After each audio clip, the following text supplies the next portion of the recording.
Banyak negara itu takut tidak dapat kelapa sawit. Bayangkan.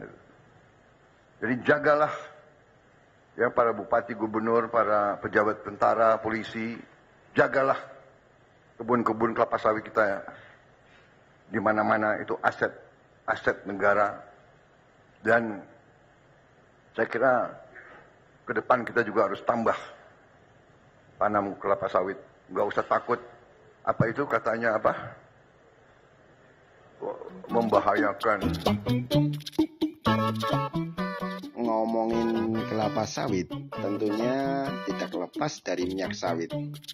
Ngomongin minyak sawit, kayaknya nggak jauh deh dengan gorengan. Ngomongin gorengan, jadi kebayang tempe dan tahu.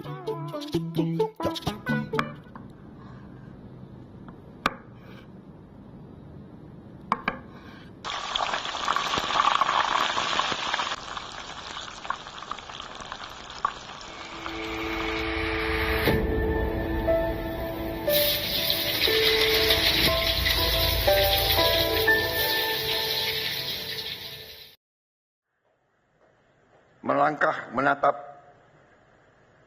hari besok dengan gagah, dengan keyakinan. Kita kompak, kita bersyukur kepada Tuhan. Bersyukur. Negara lain penuh kesulitan.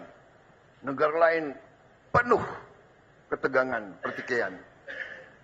Saya sampai, kalau keliling luar negeri, saya sampai merasa banyak negara selalu berharap dari Indonesia. Saya sampai ngeri sendiri, terlalu berharap. Disangka kita ini sudah jadi apa begitu. Ya. Minta kami mohon ini. Terutama mereka sangat membutuhkan kelapa sawit kita. Ternyata kelapa sawit jadi bahan strategis rupanya. Banyak negara itu takut tidak dapat kelapa sawit. Bayangkan. Jadi jagalah ya para bupati, gubernur, para pejabat tentara, polisi, jagalah kebun-kebun kelapa sawit kita di mana-mana. Itu aset negara. Dan saya kira ke depan kita juga harus tambah tanam kelapa sawit. Nggak usah takut. Apa itu katanya apa? Membahayakan. Apa itu? Deforestation, ya kan? Namanya kelapa sawit, ya pohon. Ya kan? Betul gak? Kelapa sawit itu pohon, ada daunnya kan? Ya, dia keluarkan, dia menyerap karbon dioksida. Dari mana kok kita dituduh? Ya kan? Yang boten-boten aja itu orang-orang itu. Memang benar, kelapa sawit adalah pohon. Namun menurut beberapa ahli, kehadirannya tidak bisa menggantikan hutan. Lantas, mengapa penanaman pohon sawit tidak bisa menggantikan fungsi hutan? Mari kita luruskan satu hal. Hutan bukanlah sekedar pohon. Ia adalah ekosistem. Perbedaan mendasar antara perkebunan kelapa sawit dan hutan alam terletak pada keanekaragaman hayati dan struktur ekosistemnya.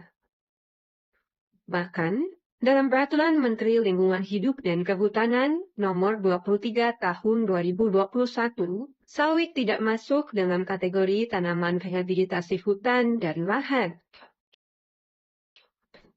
Mengutip dari National Geographic Indonesia, Wong Elin menyebut perkebunan kelapa sawit tidak tergolong dalam kategori hutan karena perkebunan terdiri dari tanaman monokultur.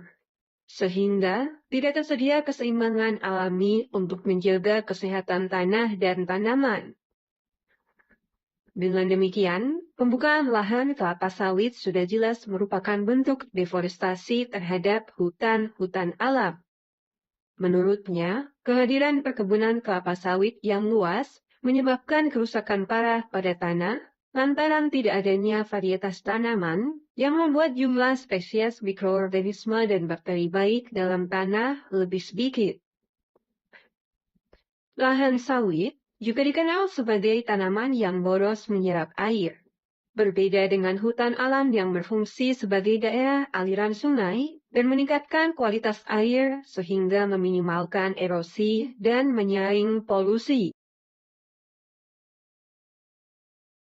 Dalam logika Presiden Prabowo, sawit tampaknya dianggap sebagai pengganti hutan karena sama-sama pohon katanya. Kelapa sawit itu pohon, ada daunnya kan? Ya, dia keluarkan, dia menyerap karbon. Presiden Prabowo tampaknya berkeyakinan bahwa hutan hanyalah sekumpulan pohon. Dan karena sawit juga pohon, sama-sama punya daun, maka ya sama-sama bisa menghasilkan oksigen, sama-sama bisa menyerap karbon dioksida. Lalu persoalan selesai. Logika ini memang efisien, terutama jika tujuannya bukan ekologi, melainkan untuk ekspansi. Presiden Prabowo tampaknya lupa, or maybe memilih untuk lupa, bahwa hutan bukan sekedar kumpulan batang berdiri, melainkan sistem kehidupan yang mengatur air, tanah, iklim, dan keberlangsungan manusia itu sendiri. Sawit sebaliknya adalah tanaman industri, ditanam rapi, dipupuk rutin, disemprot kimia, dan ditebang saat sudah tidak produktif. Itu kebun, bukan hutan. Sesederhana itu. Presiden Prabowo mungkin bisa memukul para menteri dan anggota koalisi. Mereka pun bertepuk tangan mendengar pidato presiden.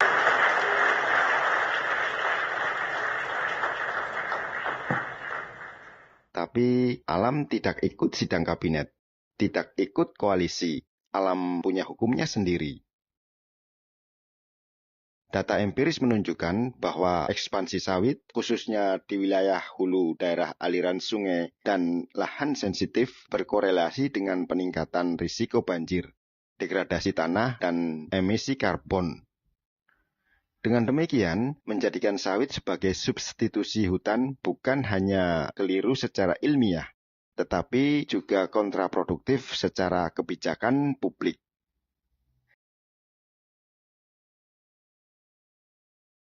Jika sawit benar menggantikan hutan, seharusnya banjir berkurang, tanah membaik, dan biaya bencana menurun. Yang terjadi justru sebaliknya. Fakta-fakta itu bukan nyinyir. Ini laporan lapangan.